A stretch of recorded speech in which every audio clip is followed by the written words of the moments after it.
पुराणों में नरक, नरकासुर और नरक चतुर्दशी, नरक पूर्णिमा का वर्णन मिलता है। नरकस्था अथवा नरक नदी वैतरणी को कहते हैं। नरक चतुर्दशी के दिन तेल से मालिश कर स्नान करना चाहिए। इसी तिथि को यम का तर्पण किया जाता है। सवाल यह उठता है कि नरक या स्वर्ग है क्या? नरक की सजा सच है या भ्रांति? हिंदू धर्म अनुसार प्रत्येक व्यक्ति को उसके अच्छे या बुरे कर्मों का परिणाम भुगतना होगा। मनुष्य अपने कर्मों से ही स्वर्ग या नरक की स्थिति को भोगता है। यदि वह बुरे कर्म करेगा तो बुरी जगह और बुरी परिस्थिति में होगा, और अच्छे कर्म करेगा तो अच्छी जगह और परिस्थिति में होगा। आपने देखा होगा कि बहुत से कीड़े मकोड़े किस जगह रहते हैं, और निश्चित ही आपके सेप्टी टैंक में भी बहुत से कीटाणु अपना जीवन जी रहे होंगे। संपूर्ण संसार में जो भी जीव जंतु, पशु पक्षी आदि दिखाई दे रहे हैं, वे सभी आपसे सिर्फ आकार प्रकार में भिन्न हैं। आपका आकार श्रेष्ठ है, इसलिए आप श्रेष्ठ स्थिति में हैं, लेकिन आप अपने कर्मों से अपनी चेतना का स्तर नीचे गिराकर जीव जंतु की योनि में जा सकते हैं।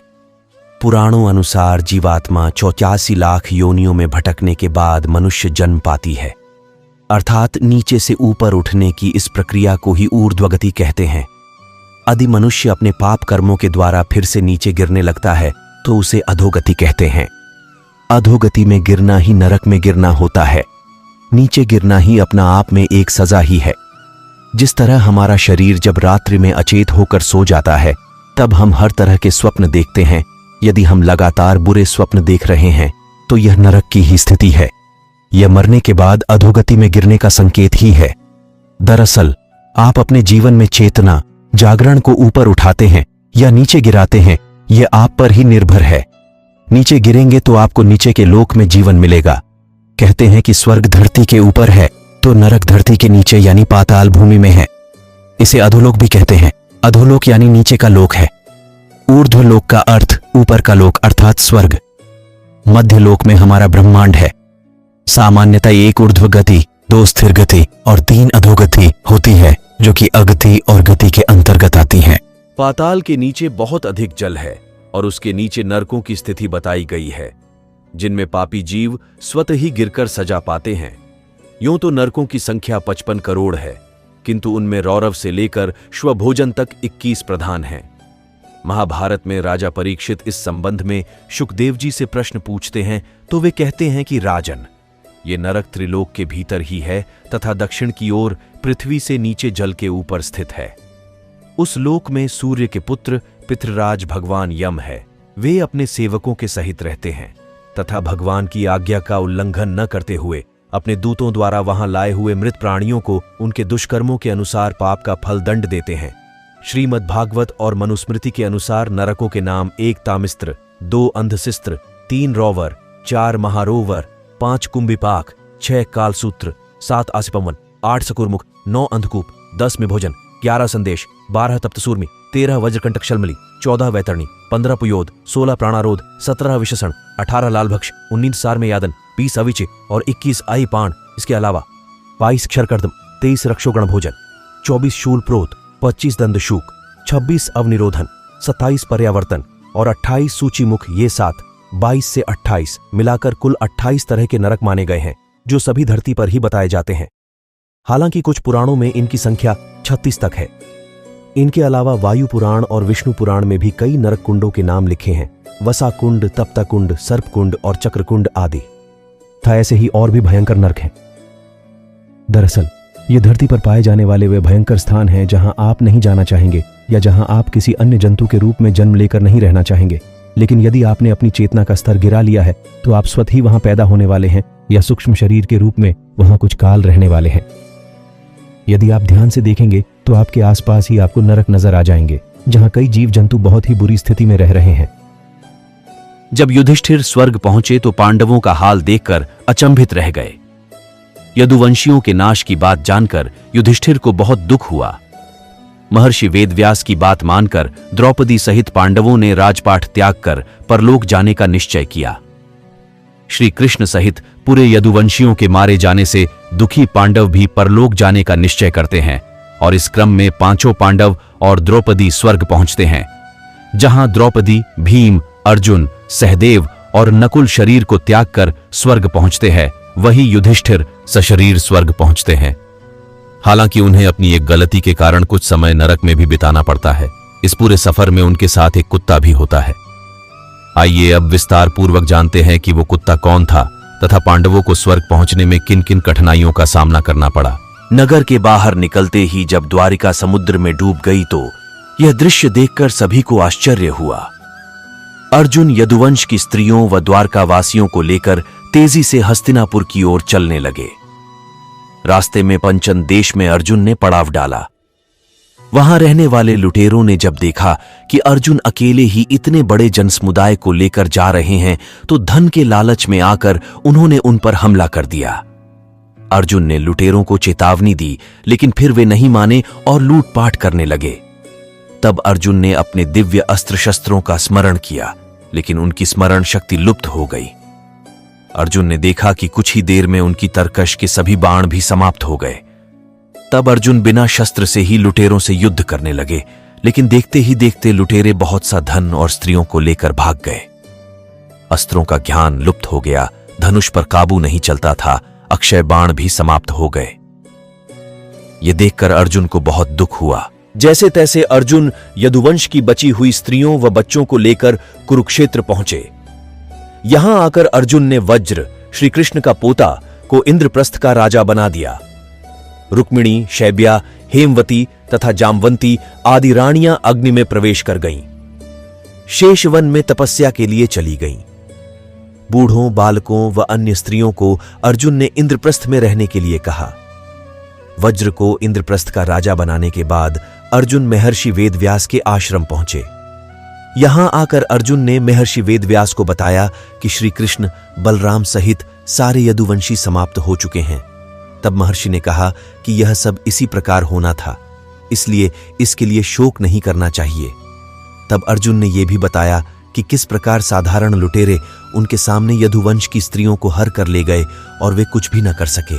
अर्जुन की बात सुनकर महर्षि वेदव्यास ने कहा कि वे दिव्य अस्त्र जिस उद्देश्य से तुमने प्राप्त किए थे वह पूरा हो गया, अतः वे पुण्य अपने स्थानों पर चले गए हैं।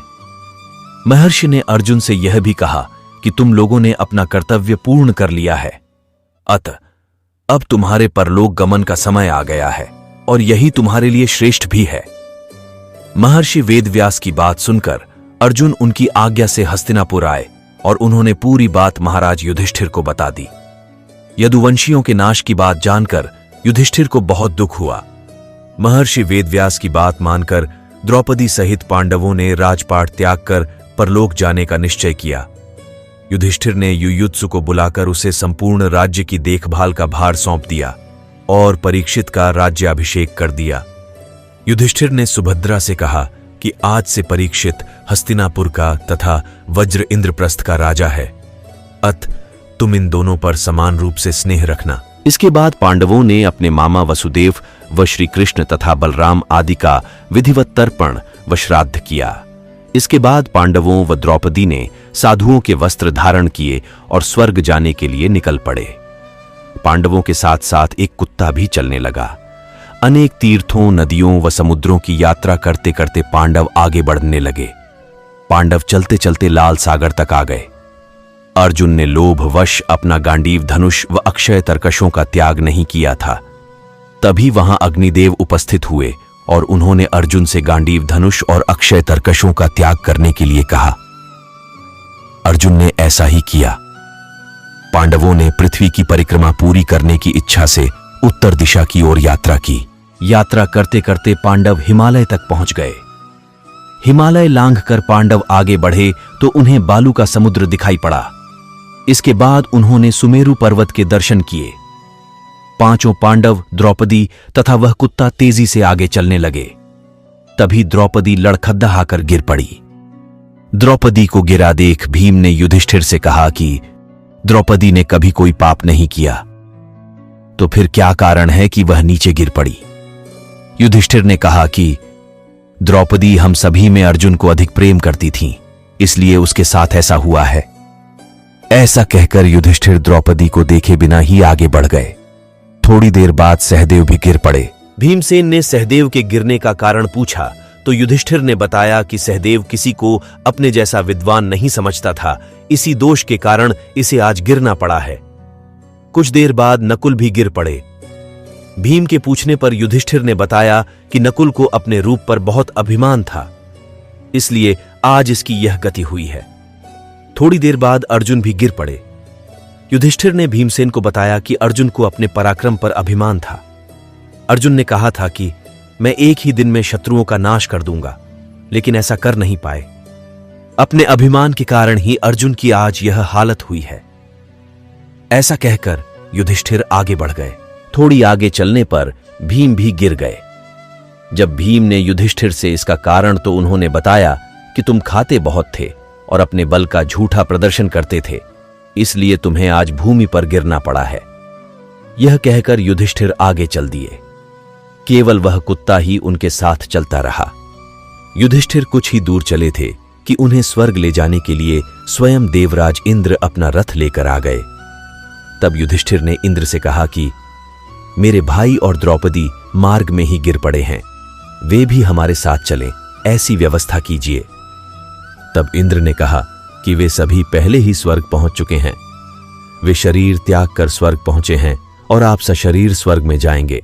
इंद्र की बात सुनकर युधिष्ठिर ने कहा कि यह कुत्ता मेरा परम भक्त है, इसलिए इसे भी मेरे साथ स्वर्ग जाने की आज्ञा दीजिए। लेकिन इंद्र ने ऐसा करने से मना कर दिया। काफी देर समझाने पर भी जब युधिष्ठिर बिना कुत्ते के स्वर्ग जाने के लिए नहीं माने, तो कुत्ते के रूप में यमराज अपने वास्तविक स्वरूप में आ गए। वह कुत्ता वास्तव में यमराज ही थे। युधिष्ठिर को अपने धर्म में स्थित देखकर यमराज बहुत प्रसन्न हुए। इसके बाद देवराज इंद्र युधिष्ठिर को अपने रथ में बैठाकर स्वर्ग ले गए। स्वर्ग जाकर युधिष्ठिर ने देखा कि वहां दुर्योधन एक दिव्य सिंहासन पर बैठा है, अन्य कोई वहां नहीं है। यह देखकर युधिष्ठिर ने देवताओं से कहा कि मेरे भाई तथा द्रौपदी जिस लोक में गए हैं, मैं भी उसी लोक में जाना चाहता हूं। मुझे उनसे अधिक उत्तम लोक की कामना नहीं है। तब देवताओं ने कहा कि यदि आपकी ऐसी ही इच्छा है तो आप इस देवदूत के साथ चले जाइए, यह आपको आपके भाइयों के पास पहुंचा देगा। युधिष्ठिर उस देवदूत के साथ चले गए। देवदूत युधिष्ठिर को ऐसे मार्ग पर ले गया जो बहुत खराब था। उस मार्ग पर घोर अंधकार था। उसके चारों ओर से बदबू आ रही थी। इधर उधर मुर्दे दिखाई दे रहे थे। लोहे की चोंच वाले कौए और गीध मंडरा रहे थे। वह असिपत्र नामक नरक था। वहां की दुर्गंध से तंग आकर युधिष्ठिर ने देवदूत से पूछा कि हमें इस मार्ग पर और कितनी दूर चलना है और मेरे भाई कहां हैं? युधिष्ठिर की बात सुनकर देवदूत बोला कि देवताओं ने कहा था कि जब आप थक जाएं तो आपको लौटा लाऊं। यदि आप थक गए हों तो हम पुनः लौट चलते हैं। युधिष्ठिर ने ऐसा ही करने का निश्चय किया। जब युधिष्ठिर वापस लौटने लगे तो उन्हें दुखी लोगों की आवाज सुनाई दी। वे युधिष्ठिर से कुछ देर वहीं रुकने के लिए कह रहे थे। युधिष्ठिर ने जब उनसे उनका परिचय पूछा तो उन्होंने कर्ण, भीम, अर्जुन, नकुल, सहदेव व द्रौपदी के रूप में अपना परिचय दिया।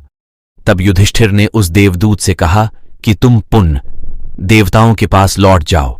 मेरे यहां रहने से यदि मेरे भाइयों को सुख मिलता है तो मैं इस दुर्गम स्थान पर ही रहूंगा। देवदूत ने यह बात जाकर देवराज इंद्र को बता दी। युधिष्ठिर को उस स्थान पर अभी कुछ ही समय बीता था कि सभी देवता वहां आ गए। देवताओं के आते ही वहां सुगंधित हवा चलने लगी। मार्ग पर प्रकाश छा गया। तब देवराज इंद्र ने युधिष्ठिर को बताया कि तुमने अश्वत्थामा के मरने की बात कहकर छल से द्रोणाचार्य को उनके पुत्र की मृत्यु का विश्वास दिलाया था। इसी के परिणाम स्वरूप तुम्हें भी छल से ही कुछ देर नरक के दर्शन पड़े। अब तुम मेरे साथ स्वर्ग चलो, वहां तुम्हारे भाई व अन्य वीर पहले ही पहुंच गए हैं। देवराज इंद्र के कहने पर युधिष्ठिर ने देवनदी गंगा में स्नान किया। स्नान करते ही उन्होंने मानव शरीर त्याग करके दिव्य शरीर धारण कर लिया। इसके बाद बहुत से महर्षि उनकी स्तुति करते हुए उन्हें उस स्थान पर ले गए जहां उनके चारों भाई और कर्ण, भीष्म, धृतराष्ट्र, द्रौपदी आदि आनंद पूर्वक विराजमान थे। वह भगवान का परम धाम था। युधिष्ठिर ने वहां भगवान श्री कृष्ण के दर्शन किए। अर्जुन उनकी सेवा कर रहे थे। युधिष्ठिर को आया देख श्री कृष्ण व अर्जुन ने उनका स्वागत किया। युधिष्ठिर ने देखा कि भीम पहले की तरह शरीर धारण किए वायु देवता के पास बैठे थे। कर्ण को सूर्य के समान स्वरूप धारण किए बैठे देखा। नकुल व सहदेव अश्विनी कुमारों के साथ बैठे थे। देवराज इंद्र ने युधिष्ठिर को बताया कि ये जो साक्षात भगवती लक्ष्मी दिखाई दे रही हैं, इनके अंश से ही द्रौपदी का जन्म हुआ था। इसके बाद इंद्र ने महाभारत युद्ध में मारे गए सभी वीरों के बारे में युधिष्ठिर को विस्तार पूर्वक बताया। इस प्रकार युधिष्ठिर अपने भाइयों व अन्य संबंधियों को वहां देखकर बहुत प्रसन्न हुए। दोस्तों, हम आपको अच्छे से अच्छी जानकारी देने की भरपूर कोशिश करते हैं। आशा है आप लोगों को यह जानकारी पसंद आई होगी। अगर आपको मेरी वीडियो अच्छी लगी हो तो वीडियो को लाइक करिए, शेयर करिए और मेरे चैनल को सब्सक्राइब जरूर करिए। हम आप तक ऐसे ही ज्ञानवर्धक वीडियो लाते रहेंगे। धन्यवाद।